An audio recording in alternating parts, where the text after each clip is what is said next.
on NNN, the Newport News Network, and today, in political news, we are talking about the Red Scare. Fears of Russia and communism have been coming into America. The Bolshevik Revolution of 1917 is definitely one to be watched. General A. Mitchell is a fighting Quaker and has been rounding up suspects who might be involved with communism. Some actors that have been involved with communism are Charlie Chaplin and Lucille Ball. Now to the scene where we will be interviewing some of these actors. To you, Betsy. Thanks, Stacy. Now, how did the Red Scare affect your career? It ruined my career. It falsely accused me of being a communist, and I wasn't a communist. This has ruined my career forever. Damn. Now that you have stopped acting for a while, do you think you'll continue? I don't know right now. This whole thing isn't fair that people are trying to use me as a scapegoat for something that might not even be existent in our country. In other political news, we have the KKK. They've been discriminating against foreign people, Catholic people, black people, Jewish people, pacifists, communism, and have pro-Anglo-Saxon and have been wreaking havoc all over the towns. Now to Betsy to interview some real KKK members. Thanks, Stacy. I have some real-life KKK members to affirm their beliefs. How do you guys feel about foreigners? Catholics? How about blacks? What about Jews? Are you communist? So what do you believe? Anglo-Saxon. And why are you wreaking havoc? White supremacy.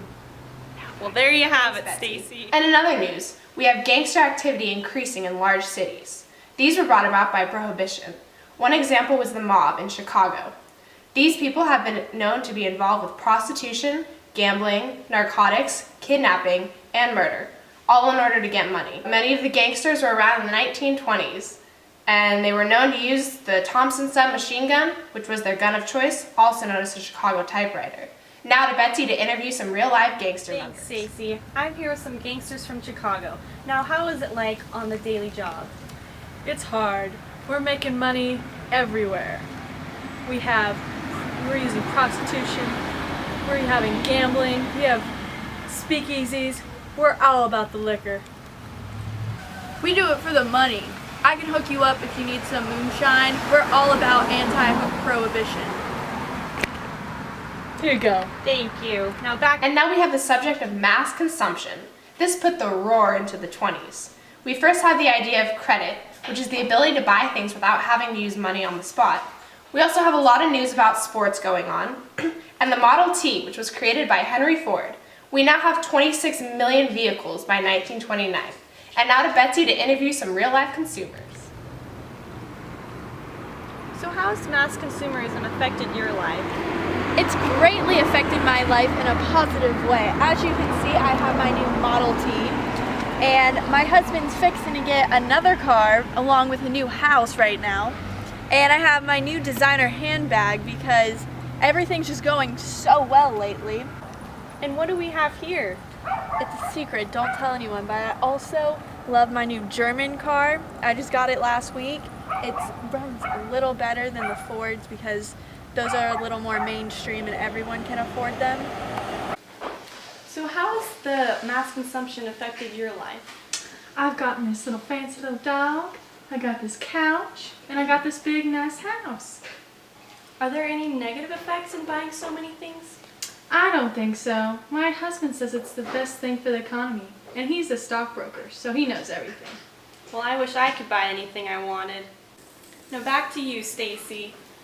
Is that microphone for sale? And now we have the subject of flappers, which came about for the independence of American women.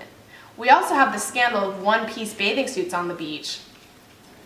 Flappers are known to be around jazz musicians and also enjoy cigarettes and scandalous haircuts. Now to Betsy to interview some real-life flappers. Thanks, Stacy.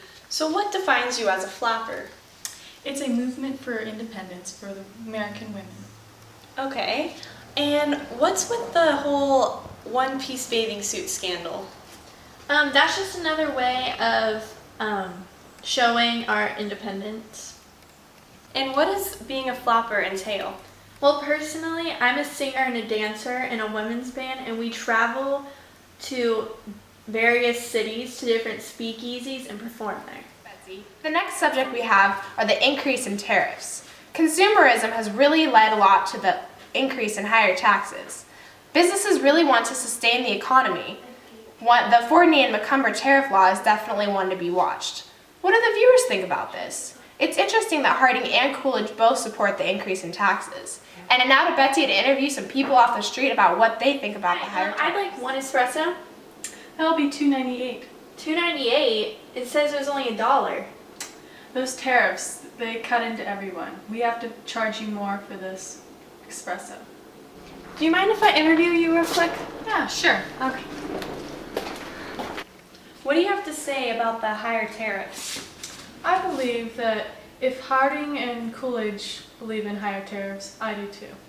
And how do you as a consumer feel about the higher tariffs? I honestly do not like them at all. I just want to buy things and I can't because the Fordney and Macomber tariff law is just ruining my life now. Other news, we have the farmers. Crop prices are rising, but machines are threatening farmers.